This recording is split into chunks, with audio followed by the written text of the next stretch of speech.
Bonjour à vous, bienvenue dans cette vidéo. Je suis heureuse de vous retrouver aujourd'hui et j'avais envie d'amener un sujet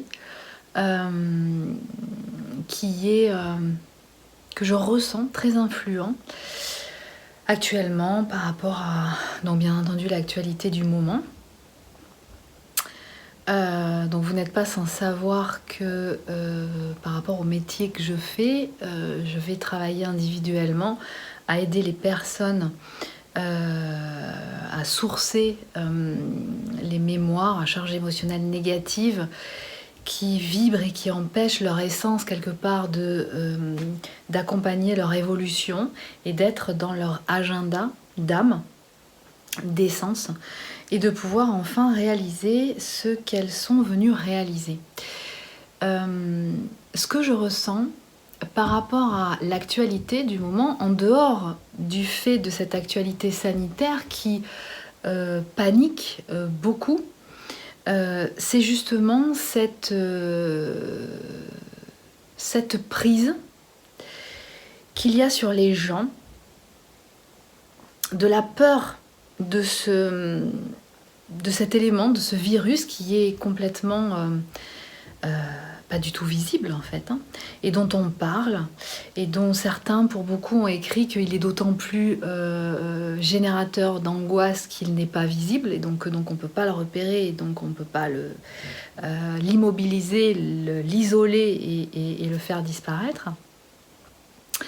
Et donc ça génère un certain nombre d'angoisses par rapport aux gens qui vont développer des réactions et des comportements complètement inappropriés et déplacés, et qui vont les faire s'éloigner de leur humanité.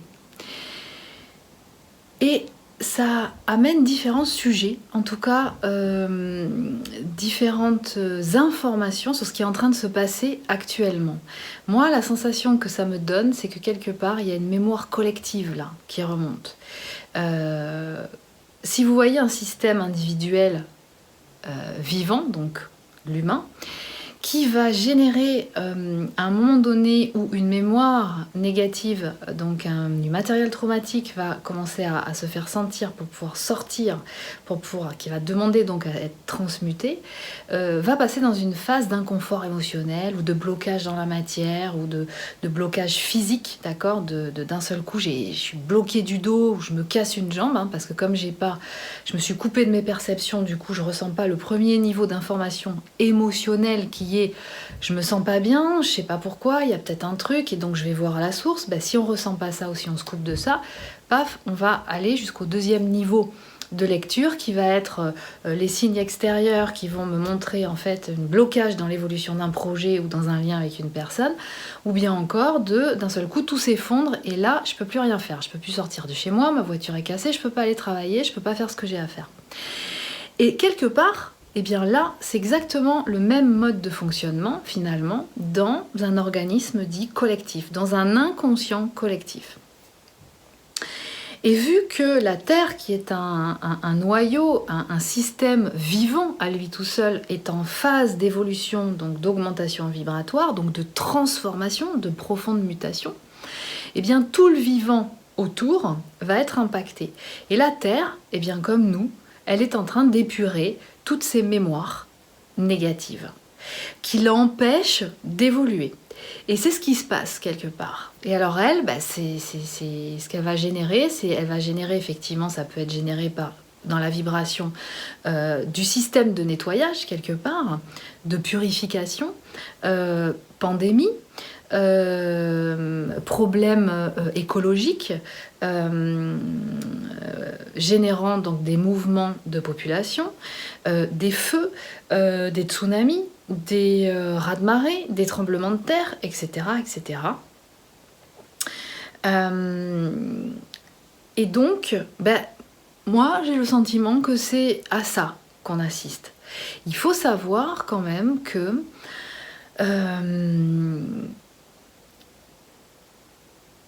depuis, et quelque part, là, ce qui se joue, c'est qu'on nous demande d'observer individuellement notre mode de fonctionnement pour pouvoir remettre en place un système de fonctionnement qui est beaucoup plus en lien avec le vivant. Et ce qui s'est passé, c'est que depuis une ère industrielle, une révolution industrielle, eh bien, entre autres choses, a été développé un système de protection soi-disant du vivant, en tout cas de l'humain, par rapport à la maladie. La maladie étant tout simplement, il y a une émotion négative qui est inscrite en toi, et comme tu ne fais rien pour la transmuter, eh bien, il y a des symptômes de nettoyage, de transmutation, quelque part, qui vont se faire entendre.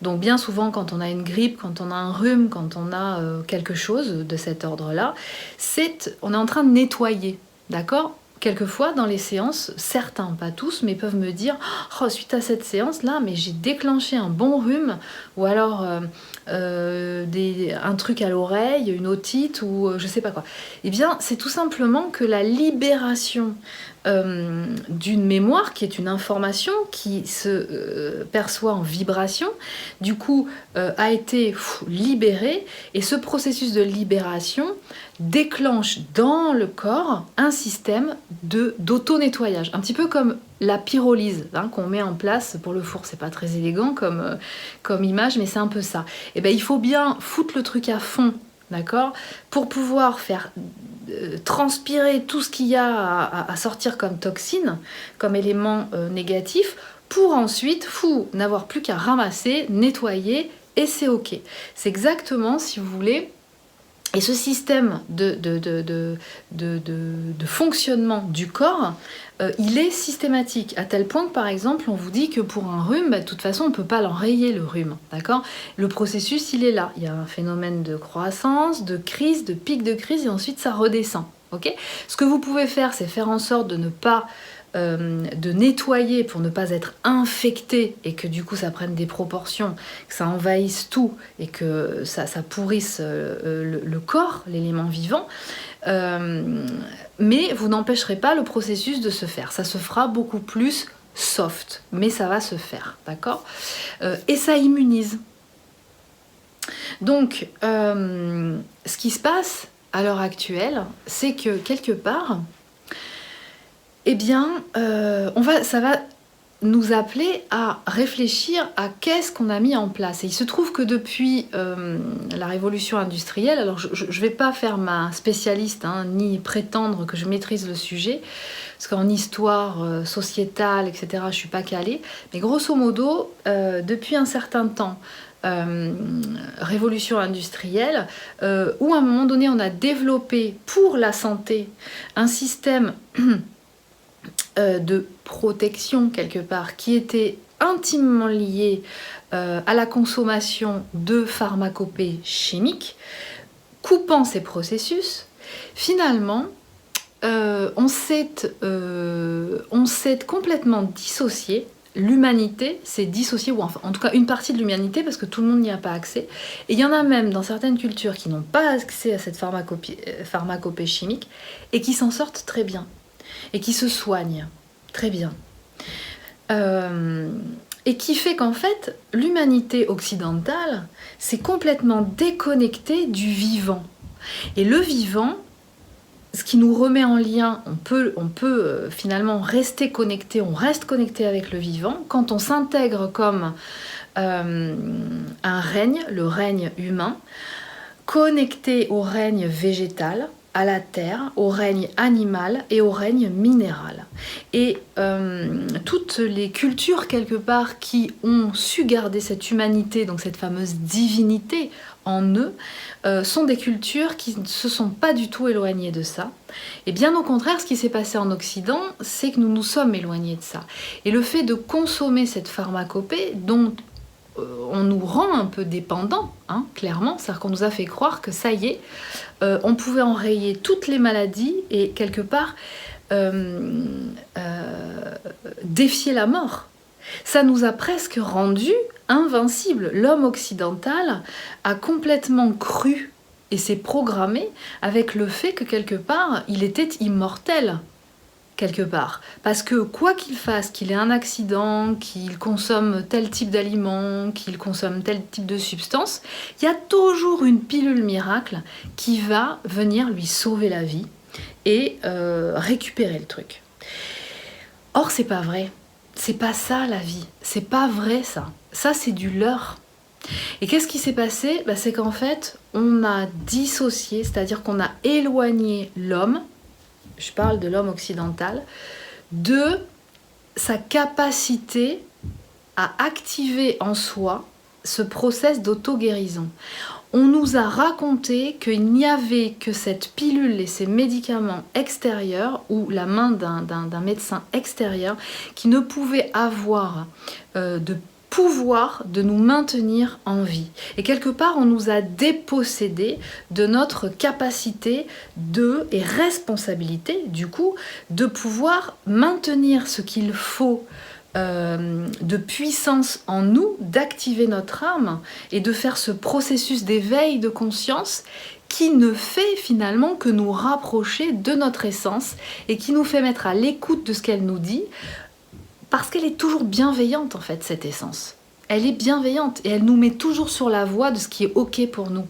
Et en même temps, quand il est l'heure de se désincarner là où nous sommes, eh bien, pour autant, ça n'est pas un drame. Et il y a aussi beaucoup de cultures qui accompagnent ce processus, d'accord? Parce que c'est un processus, le fait de se désincarner, qui est aussi important comme le processus de s'incarner.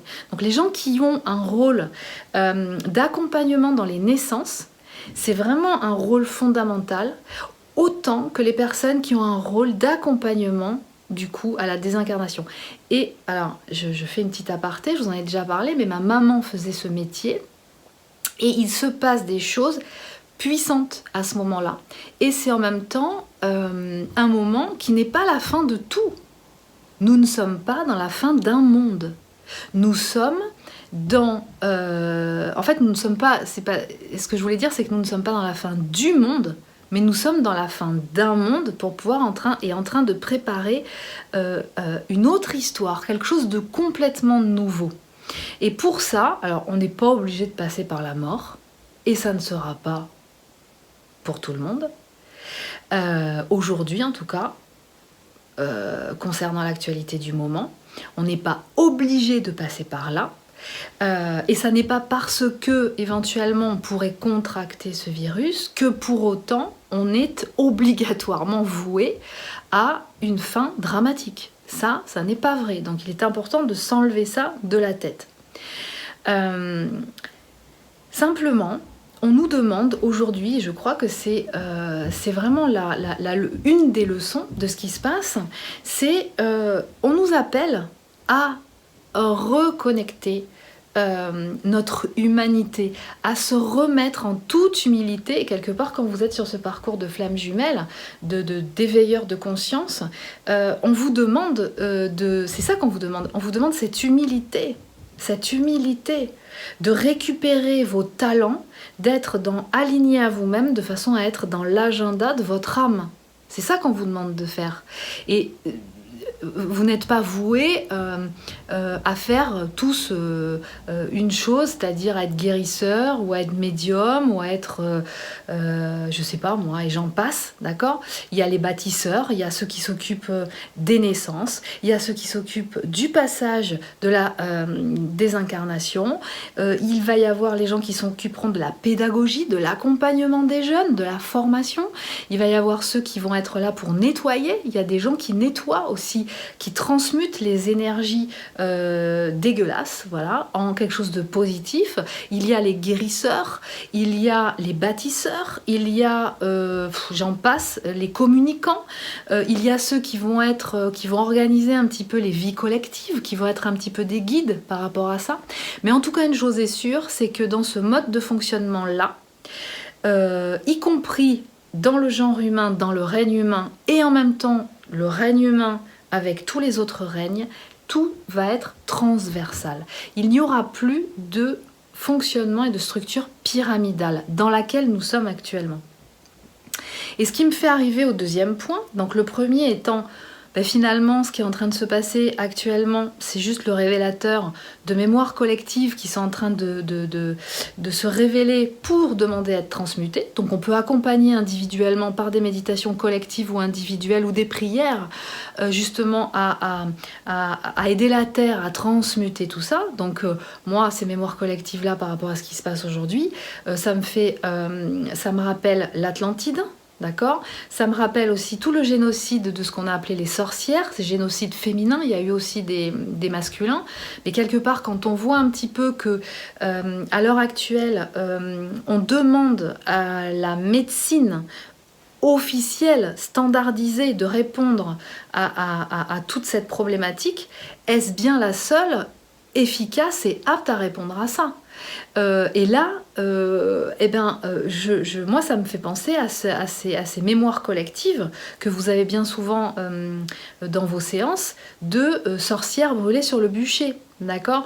Donc, sorcières c'était des guérisseuses ou des guérisseurs qui avaient cette capacité, en même temps qu'ils étaient connectés à la nature et à tous les règnes, de porter cet équilibre en eux et de pouvoir justement, en retransmettant cette énergie qui pouvait se traduire par des massages ou par la création de remèdes naturels ou par la voix ou par l'accompagnement, enfin, etc., etc., qui soignaient les gens, qui les accompagnaient, d'accord?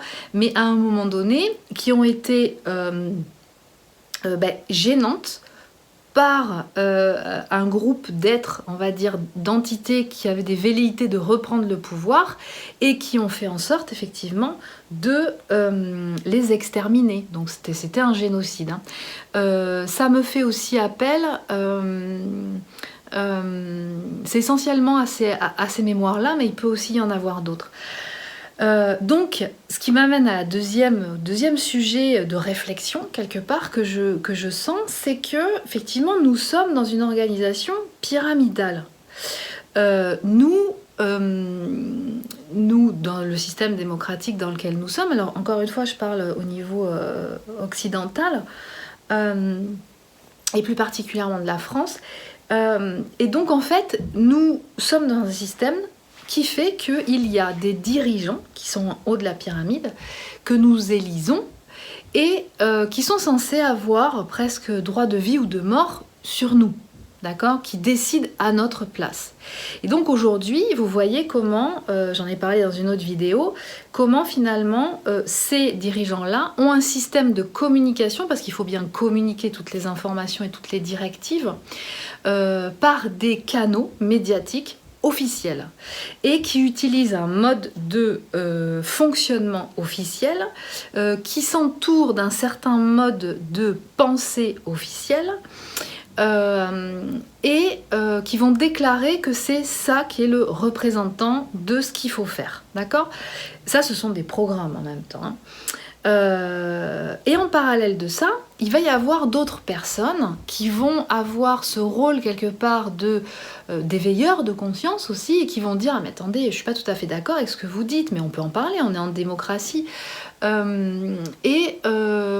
je pense que c'est pas tout à fait comme ça. Là peut-être que avant on a fonctionné de cette façon, peut-être que ça a marché à un moment donné, mais ça ne veut pas dire que la vérité c'est ça. Et que donc ça va être efficace sur tout. Donc il serait peut-être intéressant d'en parler, de voir un petit peu, de rectifier le tir en fonction de voilà, chaque individu, chaque vivant, le vivant est en constante évolution quelque part. Donc on pourrait dire qu'il n'y a pas une solution, il y a presque à une problématique des solutions qui peuvent se proposer en fonction des moments auquel la problématique se présente. Mais ce qui est valable aujourd'hui par rapport à une problématique ne sera peut-être pas valable dans 6 mois, ou dans 1 an, ou dans 6 ans pour la même problématique. Et ce qui se passe, c'est que du coup, on est en jeu avec cette institution, quelque part, alors là, je nomme pas, hein, je ne suis pas en train de parler de tel gouvernement ou quoi que ce soit, mais je vous apporte juste, je vous demande juste de réfléchir à ça, d'observer ça. Ce fonctionnement institutionnel, d'accord, dans le mode de fonctionnement, qui dit à tout le monde quoi faire, qui décide que c'est comme ça qu'il faut se soigner, en prenant tel système de protection, en utilisant tel médicament et en mettant en place tel comportement. ok ? Est-ce que c'est efficace? Est-ce que c'est la vérité? Et il y a d'autres personnes qui disent, mais peut-être que pour certaines personnes c'est la vérité, mais ça va pas être la vérité pour tout le monde. Parce que moi j'ai expérimenté que ça, je l'ai mis en place, et ça a été un fiasco. Donc est-ce qu'on pourrait pas mettre différents systèmes, ou un autre système, ou de dire, et là va se développer en parallèle tout un monde qui va communiquer, notamment via les réseaux sociaux, puisqu'il n'a pas son droit d'accès aux médias mainstream qui sont la télé, la radio, la presse papier ou la presse officielle en général. Donc, regardez aussi qui sont les détenteurs, les propriétaires de ces médias. C'est stratégique aussi. Qui sont les détenteurs, effectivement, du système de santé? Qui sont les détenteurs de l'industrie pharmaceutique, qui a complètement mainmise sur le système de santé? Ce sont eux qui forment les médecins. Est-ce que c'est légitime que ce soit un système, une organisation qui a un but lucratif, qui doit venir former des gens qui sont prescripteurs d'une information et donc d'une valeur morale? Posez-vous la question. Est-ce qu'il ne serait pas plus légitime, justement, de pouvoir mettre en place un système de régulation et de formation des prescripteurs de santé qui soit complètement détaché de quelconque organisme à vocation lucratif, ou en tout cas, si c'est le cas, que ce soit représentatif de différentes thérapies, de différentes techniques de thérapie. Dans d'autres pays, comme on m'a parlé, on m'a dit, je ne l'ai pas vérifié par moi-même, au Québec, par exemple, au Canada, vous avez le médecin de ville, les médecins classiques, comme avec l'hôpital et l'organisation sanitaire, comme on peut l'avoir chez nous, mais un médecin généraliste, il peut aussi très bien vous dire, écoutez, allez voir pour votre problème, là, allez voir le magnétiseur, là, parce que lui, il enlève les verrues, donc ça marche, c'est très bien, et en même temps, ça ne fait pas consommer de médicaments, d'accord ? Ou alors il va vous dire, tiens, je connais quelqu'un qui fait de l'hypnose, voilà, qui va certainement pouvoir vous aider par rapport à ça. C'est beaucoup plus ouvert. Ma maman, qui a travaillé donc dans un service de long séjour en accompagnement de fin de vie, qui était dans un service précurseur, en tout cas au CHU R de Bordeaux, qui travaillait avec un professeur spécialisé dans ce domaine, a fait tout un travail, un projet professionnel qui lui a permis justement de passer son diplôme de cadre supérieur infirmier, est allé faire son stage au Québec et me disait que justement dans l'accompagnement de fin de vie, qui ne peut pas être uniquement comptabilisé sur des valeurs de rentabilité, comme on a voulu depuis des années mettre à la page en fait tout le système de santé de l'hôpital public, de la santé publique, mais qui est forcément basé sur du temps passé, de qualité, d'accompagnement aux personnes qui sont dans ces étapes de passer, de rendre l'âme quelque part. C'est vraiment ça. Et on ne peut pas, à un moment donné, la médication, alors bien entendu, si ça soulage, encore qu'on a des techniques aujourd'hui qui vont soulager, qui ne seront pas médicamenteuses, aujourd'hui, par rapport à des nécessités d'intervention chirurgicale où on ne peut pas utiliser des anesthésiants médicamenteux, il y a de l'hypnose qui intervient et ça fonctionne. Donc si tout ça fonctionne, pourquoi on le diffuse pas? Pourquoi on le met pas en place? Puisque dans d'autres pays, et des pays qui sont pas à la ramasse, des pays, même comme la Chine, qui ont des systèmes hospitaliers qui sont comme les nôtres, et où il y a beaucoup plus de développement de ces techniques-là. Donc pourquoi on ne met pas ça en place? On se pose la question, pourquoi on ne met pas ça en place? À qui profite le crime, quelque part, comme disent certains. Donc là, j'aborde la réflexion au-delà du côté dramatique et où tout le monde est excité justement et où il y a de la peur et de l'angoisse qui se diffusent, ce qui nous arrivera justement au troisième sujet, qui est mais en fait, ne serions-nous pas ou n'aurions-nous pas remis tout notre pouvoir dans les mains de quelqu'un d'autre, d'un groupe de gens, en attendant que finalement la vie, qu'on nous sauve la vie, vienne de l'extérieur en fait. Et c'est ça le truc, c'est qu'aujourd'hui finalement, et ça nous ramène quelque part aussi à l'expérience du cheminement de flammes jumelles, où en fait, si on se met dans une croyance et une posture que la salvation, quelque part, je ne sais pas si ça se dit, va arriver de l'extérieur, eh ben on a tout faux. Ce qu'on est en train de nous demander, à la fois nous individuellement par rapport au parcours que nous sommes en train de faire et à la fois à l'humanité par rapport à ce qu'elle est en train d'expérimenter, et vous remarquerez que tous les pays, y compris d'Europe, n'ont pas du tout la même actualité par rapport à ce virus, même si ce virus est présent partout. Mais on n'a pas du tout la même actualité, on n'a pas du tout les mêmes problématiques qui se présentent. Donc, quelque part, ce virus, il est là pour aussi, est un révélateur des problématiques auxquelles chaque pays, qui est une collectivité à part entière, doit faire face. D'accord ? C'est le révélateur de justement ces mémoires qui remontent et ok, ben maintenant on voit ce qui dysfonctionne. D'accord ? C'est ce que je vous disais dans une vidéo que j'avais appelée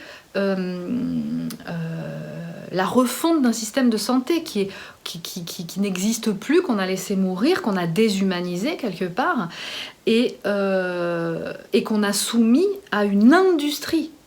D'accord ? C'est le monopole. Le monopole de... En fait, c'est l'industrie pharmaceutique et agroalimentaire qui a le monopole, du coup, de la santé publique. Hein, parce que, clairement, suivant ce que vous consommez, ça va générer des problèmes de santé qui vont vous faire consommer des médicaments et qui donc, voilà. Donc, en fait, tout ça, c'est rentable. Okay ? Par contre, le fait que vous soignez par des techniques millénaires qui existent depuis longtemps et qui ne vous font pas consommer quelque chose en particulier, ben, regardez ce que vous allez payer en moins à la sécurité sociale. Regardez comment finalement, parce qu'à chaque fois qu'on consomme quelque chose d'extérieur qui est voilà, qui n'est pas naturel, il y a quand même des effets secondaires derrière.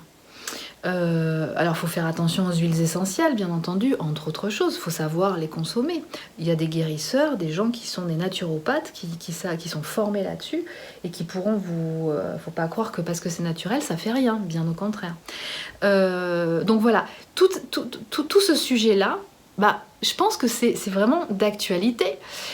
Et du coup, bah, moi ce que je vous invite à faire, c'est arrêter de croire ce qu'on vous dit. Arrêtez de croire, de gober toutes les informations qu'on vous donne. Si ça vous intéresse, je vous mettrai sur la page Facebook une émission, ce qu'on appelle la web radio au Québec, de quelqu'un qui fait comme une espèce de revue de presse, alors pas mondiale, mais très internationale, de savoir comment fonctionne tout ça, comment est retranscrit l'information au travers des médias mainstream du coup, qui ont accusé finalement les médias sociaux de diffuser des informations en fake news. Mais qui est le fake en fait quelque part. Et du coup il y a un phénomène qui se développe aux États-Unis de gens qui dès qu'ils entendent par des médias mainstream une information comme quoi les hôpitaux sont blindés, il y a eu plein de gens qui ont fait des tests, machin, etc. hier, les gens, quand ils sont bien entendu, quand c'est autour de chez eux, hein, pour pas faire de déplacement trop long, ils vont directement, ils prennent leur portable et ils filment. Ils vont vérifier l'information sur le terrain de ce qu'on leur retransmet par les médias. Et il s'avère que bien souvent, c'est pas vrai. Donc en fait, le fait effectivement qu'on mette, que la situation sanitaire soit telle qu'à un moment donné, on nous dit vous restez chez vous, ben quelque part, on peut nous raconter n'importe quoi et générer l'angoisse en nous. Et on va pas la vérifier parce qu'on peut pas, on n'a pas le droit d'aller la vérifier, on n'a pas le droit de sortir à plus d'1 kilomètre. Par contre, si vous êtes s'il y a un hôpital ou une clinique ou un endroit spécifique à moins d'1 kilomètre, les gens qui habitent à côté, effectivement, peuvent à distance le vérifier. Est-ce que la salle d'attente, elle est bien pleine? Est-ce qu'il y a des gens qui font bien la queue comme on nous le dit? Donc ça, c'est grave quand même. Donc, je pense que, enfin moi ce que je ressens, c'est que du coup, là, il va y avoir aussi une prise de conscience de beaucoup de gens qui vont se rendre compte qu'ils ont donné tout leur pouvoir à des gens en haut qui leur racontent des histoires. Donc en fait, la solution, c'est quoi? C'est tout simplement, reprenez votre pouvoir. La solution, elle est dans la réaction et de se réimaginer son futur, notre futur collectif, nous-mêmes. Et de ne pas attendre que ça vienne d'ailleurs, de l'extérieur ou d'en haut. Donc, on peut se soigner autrement que par le miracle extérieur d'un médecin qui va nous donner, si on ne se sent pas bien à un moment donné, des antidépresseurs et des anxiolytiques. C'est quoi le fond du sujet? Pourquoi je me retrouve dans cette situation de burn-out? Parce que je suis harcelée par ma hiérarchie. Et donc, c'est normal qu'on me donne des médicaments quelque part en me faisant passer le message, vous êtes malade, il faut que vous preniez des médicaments qui vont complètement me déconnecter, me rendre amorphe, d'accord? Et du coup, je vais solutionner le problème? Non. Le problème, c'est pas tout simplement de revoir, de réhumaniser la collectivité, la société, pour éviter de se retrouver dans des situations où en fait on ne va chercher que du chiffre d'affaires et non plus la qualité et le bien-être des gens à faire leur métier et ce qu'ils sont venus faire ici quelque part. Et pour vous permettre de vous maintenir dans ces métiers qui ne vous correspondent pas, eh bien on vous raconte l'histoire de « Ah oui, mais tu sais ça, c'est ce que tu veux faire. Ouais, mais si tu le fais, attends, mais tu vas crever la dalle, puis ça fonctionne pas. Et puis voilà, la chasse aux sorcières. » Ok? Ça, ce sont des histoires qu'on nous a racontées, ça n'est pas vrai. Et pour preuve, entre autres, alors moi j'ai vécu en Espagne, mais peut-être que dans d'autres pays l'auront vu. C'est un pays d'Europe, voisin du nôtre, hein, donc c'est pas une culture radicalement opposée à la nôtre. Elle est différente, bien entendu, mais pas radicalement opposée à la nôtre. Et pour autant, moi, ce que j'ai remarqué, c'est que le système de sécurité sociale est différent. Il est beaucoup moins protecteur, quelque part, que celui de la France. Donc, on pourrait dire bien, mal, mieux, moins bien. Écoutez, moi ce que j'ai constaté, c'est qu'effectivement certaines choses étaient moins bien remboursées. Quand vous allez par exemple, il y a un système d'hôpitaux publics qui est donc remboursé par la sécurité sociale, mais vous avez un peu plus d'attente quand vous devez faire des examens, ou voilà. Au lieu d'être tout seul dans votre chambre, vous êtes à 2, vous êtes à 3. Mais ça reste propre, c'est décent.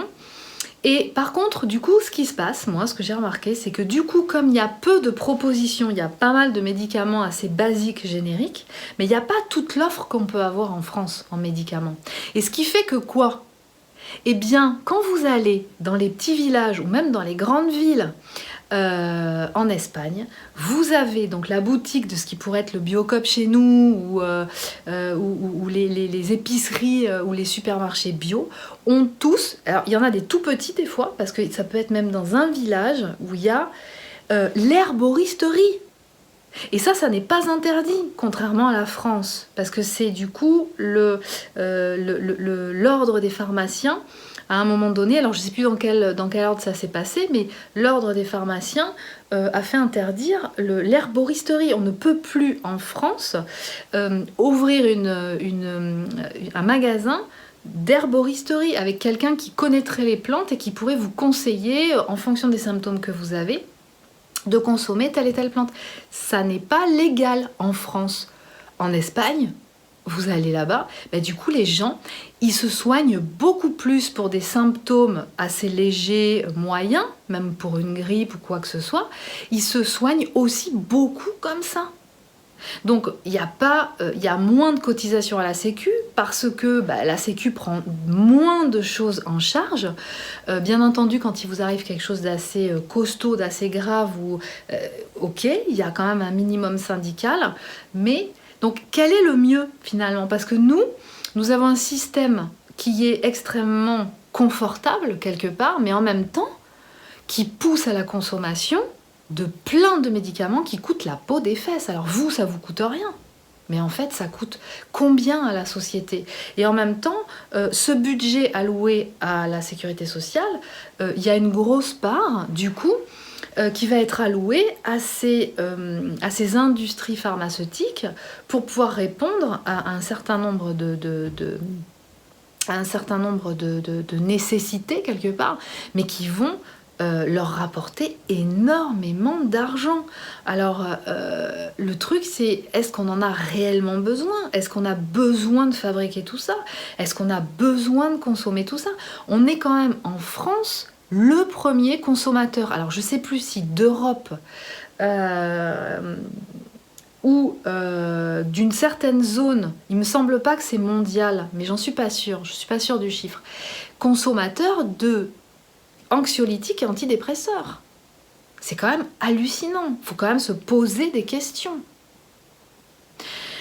Donc, on est en train, finalement, là, dans ce qui se passe actuellement, ça soulève certains sujets. Différents sujets. On est attisé par le spectre de la peur, de voilà, attention, il ne faut pas que ça se propage. Alors il y a beaucoup de médecins qui ont dit aussi, alors bien entendu, hein, je vous invite à suivre, de toute façon, de ne pas vous mettre en défaut, de suivre les directives, de sortir en faisant attention, voilà, de ne pas vous mettre dans des groupes à transpirer ensemble, on va dire. D'utiliser votre attestation, voilà. Mais effectivement, on peut se demander quelque part si ça va. Ce qu'on nous a dit, c'est que, et d'ailleurs, écoutez bien, quand finalement certains médecins s'expriment eux-mêmes, ils nous disent que le confinement ne va pas empêcher la propagation de la maladie, du virus. Le confinement fait que pour eux, alors qu'ils n'ont pas de moyens, que les hôpitaux publics sont débordés et ils n'ont même pas de quoi se protéger, va pouvoir lisser, on va dire, tous les cas qui seront révélés sur, on va dire, une période un petit peu plus large, au lieu de tout concentrer sur une courte période. Mais en aucun cas, le confinement va empêcher la diffusion du virus. Mais en même temps, ce virus, il n'a pas lieu de systématiquement être fatal. Et quelque part, et je vous invite à écouter, d'ailleurs, le podcast de France Inter d'aujourd'hui, de Mathieu Vidard, je ne sais plus comment il a été renommé là justement, le virus au carré, un truc comme ça. Donc ces émissions sont toujours en podcast à Mathieu Vidard. Donc c'est le podcast sur France Inter, donc d'aujourd'hui, donc on sera le 3 avril. Donc allez le regarder, qui vous explique comment finalement dans les architectures, en fait on a toujours eu des périodes de pandémie à des moments dans la civilisation, dans la nature. Quand on est en lien avec la nature, en fait, on sait qu'à un moment donné, il peut y avoir des réadaptations comme ça, et il y a certaines personnes qui seront plus là, parce que le mode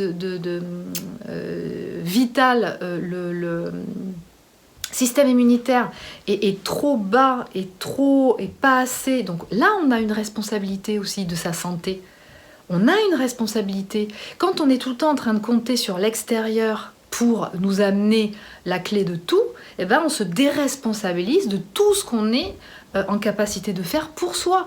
Son alimentation, qu'est-ce qu'on mange? Quelle est sa qualité de vie? Est-ce qu'on bouge? Est-ce qu'on fait du sport? Est-ce qu'on s'occupe de sa sphère spirituelle? Est-ce qu'on s'occupe justement de se libérer de tous ces conditionnements négatifs qui ne font que générer des croyances limitantes, des comportements gênants, des maladies, des dysfonctionnements énergétiques, etc. etc. Donc c'est ça. Et qui expliquait justement que de toute façon dans la nature, il y a tout le temps un renouvellement qui renforce. Une maladie peut arriver, vous pouvez la contracter et en fait renforcer votre système immunitaire. Et ça continue comme ça. Donc là, il y a pas mal de sujets qui sont, à mon sens, qui vont se révéler et qui vont continuer à être source d'analyse, de réflexion suite à cette période-là. Puis il y a aussi effectivement, c'est ça, je vous en ai déjà parlé, c'est la façon dont quelque part, on stigmatise certaines personnes, des objecteurs de conscience quelque part, des lanceurs d'alerte. Et où est-ce qu'ils peuvent s'exprimer finalement ces gens-là si on ne leur donne pas l'accès aux médias mainstream et institutionnels? Ils vont s'exprimer autrement. Donc moi je vous invite vraiment à aller consulter régulièrement, pas forcément tous les jours, des lanceurs d'alerte dont vous allez repérer la pertinence, qui vont faire écho en vous à différents sujets sanitaires, sujets économiques, parce que ça aussi il va falloir revoir, parce que rester confiné, effectivement ça apporte un certain nombre de choses, ça fait travailler un certain nombre de choses, mais on va pas pouvoir rester confiné ad vitam aeternam. Quelque part dans le système dans lequel on vit, à un moment donné, il va falloir mettre en place quelque chose qui va nous maintenir en vie. Donc même si c'est plus le système capitaliste, il va falloir mettre quand même en place un autre système de fonctionnement qui va certainement passer par, je n'attends pas que ça vienne de l'extérieur, je n'attends pas que le supermarché me nourrisse. Et c'est génial parce que du coup, ce qui se passe, c'est que il y a de plus en plus de circuits courts qui se mettent en place. On va direct aux producteurs maintenant et on consomme français. Oui, bien sûr, consommer français. Et même cet été, si vous avez la chance de partir en vacances ou même après, j'espère que quelque part, vous allez consommer intelligemment, de façon écologique, durable, auprès de gens en France, du coup, qui répondront à un cahier des charges de respect du vivant, d'un développement durable, mais en France.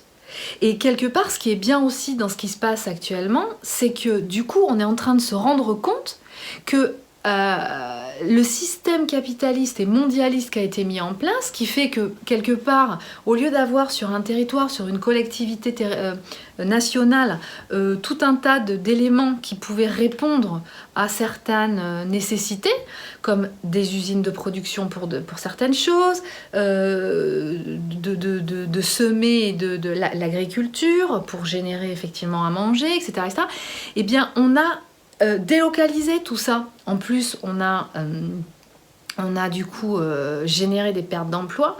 Et du coup, on dépend, même notre système de gouvernance, quelque part, à redonner son pouvoir à quelqu'un d'autre.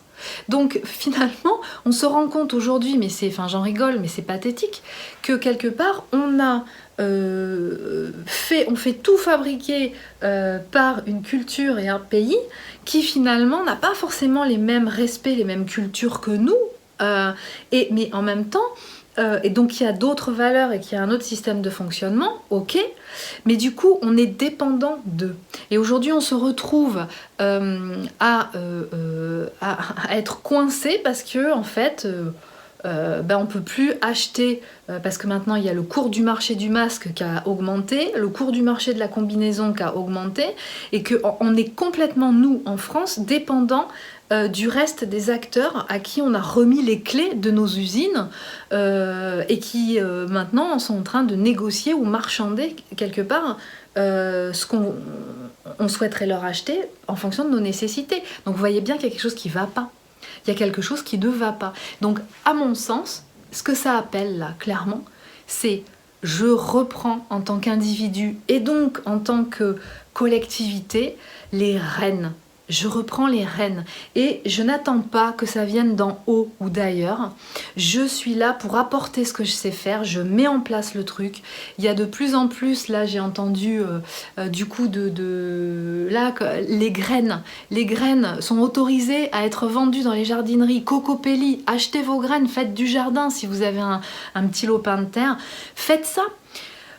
Soyez le plus autonome possible, mais sachant que quelque part vous pourrez pas cultiver tous les légumes de la terre, mais si par exemple vous faites un certain nombre de choses, puis que votre voisin ou vos amis font autre chose, puis vous échangez, puis vous savez que il y a plein de choses à mettre en place en fait. Mais là, ce qu'on nous appelle à ressentir, c'est arrêtons de croire ce qu'on nous dit. Ce n'est pas parce que c'est la voie royale ou institutionnelle que c'est vrai. Et deuxièmement, reprenons notre pouvoir pour pouvoir mettre en place au niveau local, quelque part, tout ce qui peut être mis en place. Voilà ce que je voulais vous dire. Et ça me ramène en même temps à cet agenda de couple universel, de couple sacré flamme jumelle, c'est que quelque part, là, vous avez votre rôle à jouer. Parce que vous êtes là pour être acteur, pour vibrer déjà pour être cet éveilleur de conscience, d'accord, tout simplement en actant aussi dans votre vie ce qui vous semble ok pour vous et d'être un modèle pour les autres aussi, pour donner des idées, être force de proposition, peut-être des gens qui vont venir vous voir pour vous dire mais comment on fait ça, je voudrais bien que tu m'apprennes, et puis du coup vous allez vous découvrir quelque chose ou une vocation ou voilà, et vous êtes là pour ça, pour vibrer ça, donc quelque part ça vous fait aussi travailler quelque chose dépendamment de l'endroit où vous êtes, du parcours, bien entendu, il y en aura qui l'auront déjà intégré, mais n'attendez pas que ça vienne de l'extérieur, hein. C'est vous qui devez travailler, c'est à vous de vous reconnecter avec votre essence, de vous aligner, de libérer votre essence de toutes ces mémoires négatives. Ça va pas se faire tout seul. Et à un moment donné, vous pourrez peut-être développer, et c'est très bien, un système d'auto-transmutation que vous pourrez gérer seul, mais il y a des choses que vous ne pourrez pas faire seul. Arrêtez de vous raconter des histoires. Et quelque part, j'ai envie de vous dire, cette autorité supérieure qui, pour beaucoup, finalement, agit à la demande même de vous-même, je le vois même dans cet univers de développement personnel. C'est dès qu'il y a un problème, c'est « Allô, alors je voudrais que tu me dises ou que vous me disiez qu'est-ce qui va devenir de ma vie, qu'est-ce que vous voyez, et puis comment faire, et puis qu'est-ce que tu penses de ça, est-ce que tu pourrais nous parler ou est-ce que vous pourriez nous parler de tel sujet ?» Et en attendant qu'on vous donne un avis, mais vous ne pouvez pas l'avoir pour vous-même cet avis ? Si vous n'êtes pas capable d'avoir un avis par vous-même, d'être en contact avec votre essence, vous n'êtes pas capable ou digne d'être quelque part dans cet agenda. On vous demande d'être autonome, d'avoir ce discernement. Donc il est fondamental que vous ayez votre propre canalisation. C'est fondamental. Si vous êtes dans l'attente de quelque chose d'extérieur, validé, ça veut dire que vous n'avez pas travaillé et vous n'êtes pas dans la maîtrise de la foi, de la confiance en vos propres intuitions. Et c'est pas bon ça, parce que ça veut dire que n'importe qui peut arriver à l'extérieur, vous raconter une grosse connerie et ok, vous la croyez dure comme fer. C'est pas bon ça, pas bon du tout. Et c'est pas ce qu'on vous demande. C'est pas ce qu'on demande. Si vous êtes réellement un éveilleur de conscience, donc à expérimenter un parcours d'éveil de conscience, ben vous devez être dans le ressenti de vous-même, de ce qui se passe, quoi. Vous le validez ou vous le validez pas. À vous d'apprendre la langue, à vous de vous reconnecter. Alors, ce qui peut se passer aussi, c'est que là, on va avoir un portail le 4 avril qui va nous faire monter en fréquence vibratoire. Là. Donc, cette semaine, elle aura été peut-être un petit peu intense, mais il y a des choses qui vont devenir plus claires pour certains, d'accord ? Mais alors c'est pour ça, comme par hasard, on nous annonce un pic de l'épidémie. C'est bizarre. Donc voilà. Certaines personnes disent qu'effectivement, si on vibre haut et qu'on accompagne, et que donc derrière on ressent aussi la nécessité d'alléger son corps, de faire attention à ce qu'on mange, de boire beaucoup d'eau, on est moins appelé à consommer de l'alcool, des choses lourdes qui se digèrent moins bien, etc. On a une vie un petit peu plus frugale, mais c'est ok, il n'y a aucun souci, on meurt pas de faim. Moi je mange pas forcément, je fais un un jeûne alternant, je sais plus comment on dit, intermittent, et ça me va super bien. Et il y a des moments où je fais juste un repas, quoi, et j'ai pas faim. Mais je suis pas en carence, ou je suis pas... Et c'est super. Et je me sens beaucoup plus dynamique, beaucoup plus légère. Je ressens les symptômes extérieurs, hein, quand il y a des influences énergétiques. Je sais les saisir, je sais les reconnaître, et j'accompagne. J'accompagne. Je suis pas parfaite, hein. Il y a des trucs. On a tous des petits réajustements à faire, hein. Et tant mieux, parce que sinon on s'ennuierait, hein. Si c'était, voilà, si la vie était comme ça, c'est l'encéphalogramme plat, ça c'est la mort, ça. Ok, donc notre âme, elle est là pour expérimenter quelque chose, hein. Elle est là pour expérimenter. Et à partir du moment où on expérimente, il y a forcément des voies qu'on aura prises et qui ne nous conviendront pas. Ça n'est pas un échec, c'est l'expérience de la vie. Voilà. Donc, faites attention aux formes pensées qui vous traversent, requalifiez-les, visualisez des choses positives vous concernant, n'arrêtez pas, continuez de rêver, mais pas rêver cuit les petits oiseaux, hein, à des choses concrètes qui pourraient vous rendre heureux et qui pourraient illuminer votre âme. Donc si ça passe par la création d'un potager, si vous habitez en ville, de mettre des fleurs à votre fenêtre ou à votre balcon et d'en prendre soin, on peut acheter les graines à distance, hein, je vous rappelle, mais faites-le. Mettez des petites choses pour attirer les oiseaux, pour leur donner à manger, pour leur donner à boire, enfin je sais pas, voilà, remettez-vous en lien avec les autres règnes. Contactez vos cristaux pour être en contact avec le règne minéral, ayez des plantes, voilà. Je vous dis à très bientôt et prenez soin de vous.